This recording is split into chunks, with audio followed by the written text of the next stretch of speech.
Hello, my name is Sydney Bennett, and I will be discussing with you today the subject of my research paper, which is all about how gender is unfairly used in court systems, the government, and in making laws and bills.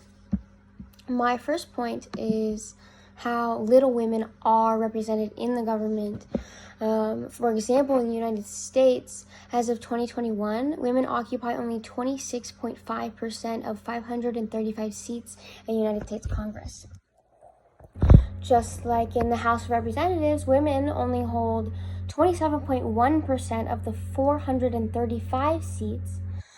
And in Senate, women only hold 24% of the 100 seats, which I think is a big issue, mainly concerning any laws that have to do with women's health, women in particular, and how they're treated, and to have mostly men deciding those things, just like abortion. I personally do not feel comfortable having a majority of men make decisions about my body, considering they probably don't understand it. My next point has to do with a touchy subject, rape and sexual assault. I bring this up because it is shown, and I will give you a couple examples of cases, how when it comes to sentencing specifically, women get a lot more time than men do, even though men are the primary perpetrators. And I also would like to address the stigma of how even if you go to the police, because rape and sexual assault is 60% of the cases go underreported, men and women included in that, is that if there's a stigma that you will be judged and prosecuted, and maybe even not taken seriously if you go to the police or go to trial and accuse somebody of rape or sexual assault. Just like this case in Baylor University, a man the fraternity president over Baylor University was accused of raping a fellow student multiple times, tying her up, and he pleaded a no contest, which led to a lesser charge of unlawful restraint, agreed to go to counseling, and paid $400.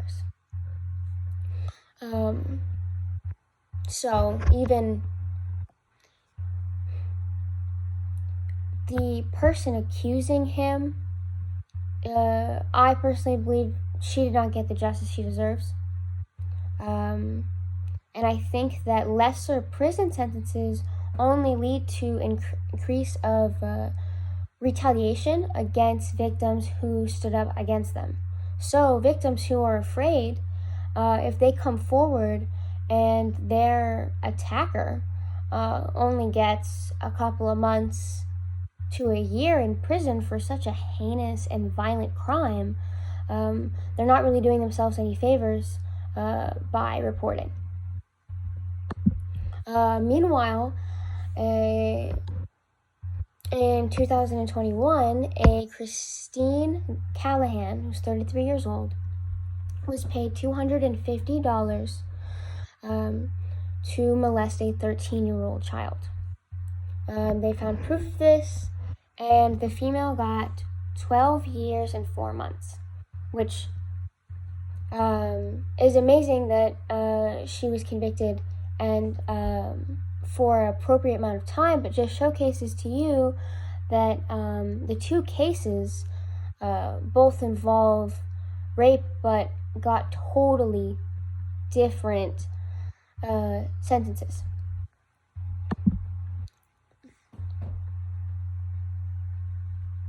Another fact that I would like to talk about that's widely known is how in court cases, mothers most likely receive custody of their children. which is not a problem. But I think that because of the stigma that women are better parents and can understand their children better, they more likely get custody of their children. But in some cases, the mother is unfit, and it shows that she's unfit, and she still gets children anyway because of that stigma.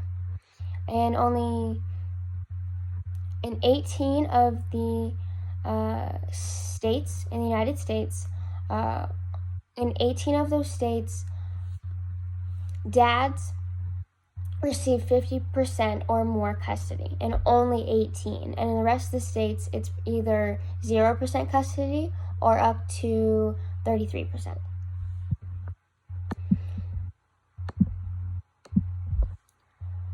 And there is a case in Kansas where,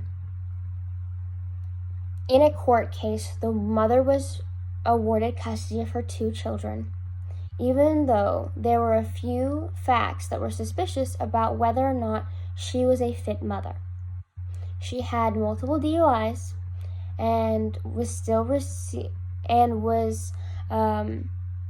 being treated for alcoholism, and still received custody of her children over the father.